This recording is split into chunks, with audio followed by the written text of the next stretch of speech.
In May of this year, my mother had a seizure and had to be airlifted to the hospital. I had to go with her because I was the only one that could provide her medical history or an explanation of what had actually happened to her. My mother's not capable of explaining what she's feeling or giving any kind of symptoms. And it became obvious to me that the healthcare providers had a difficult time in dealing with her as an Alzheimer's patient. I used to be a nurse before I became an attorney, and healthcare providers are trained to deal with children who are not capable of giving adequate histories or explaining their symptoms. And yet, for some reason, because they were looking at a grown woman, they couldn't employ the same tools that you would use when dealing with a child. She was restrained to the bed so that she couldn't move around. She ended up forgetting how to walk. She forgot how to go to the bathroom because they just did not have the means to be able to deal with her. And when I brought her home, I was afraid that she wouldn't regain any of those skills, because normally with Alzheimer's you don't, and in fact the doctor on discharge says she wouldn't regain them back. But fortunately, God blessed her, and she regained most of them, almost all of them. But what it told me is that the future is extremely uncertain when it comes to my mother. Probably the only thing that is certain is that it's not going to be good. I know with late-stage Alzheimer's,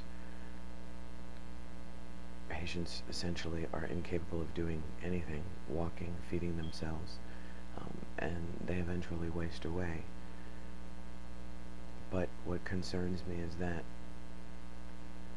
even though I've been preparing myself for the progression of the disease and how it's going to impact her, I had not prepared myself for the fact that the healthcare industry isn't really capable of providing any assistance.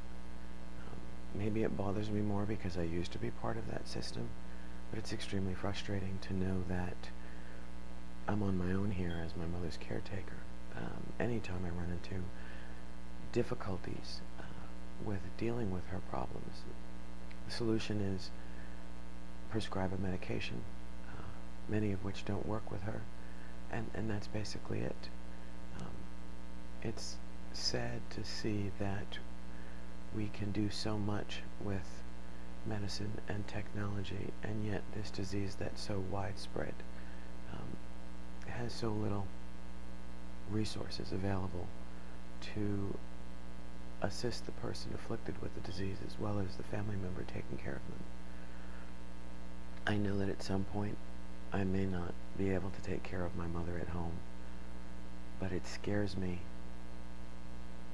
to put her in any kind of an institution because, number one, she made me promise since I was a little child that I would never do that, and I want to honor that to the extent that I possibly can.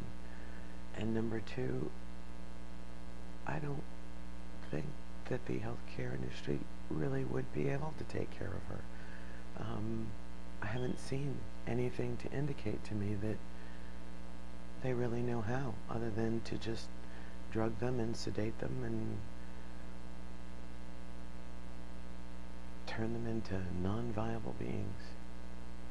It's extremely sad.